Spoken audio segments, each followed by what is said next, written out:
Hi guys, in this video I will show you how to delete and close your Revolut account. So first thing first, in order to delete your Revolut account, you need to launch your Revolut mobile application and then you just have to log in into your account. Now in order to close your account, you need to make sure that your app is upgraded to the latest version.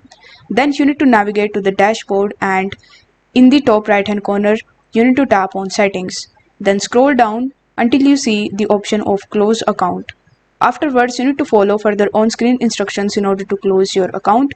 You may need to speak to a Revolut live agent or customer service representative before you can close your account. This is because there are certain things you need to do, such as withdrawing all currency balances from your account. All transfers will need to be completed and no money left in the account. Once the account is closed, all debit cards linked to it will be cancelled, which means you won't be able to access any funds left in the account.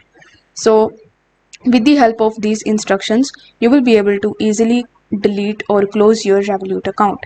If the video was helpful, then don't forget to like the video and subscribe to the channel. Thank you so much for watching.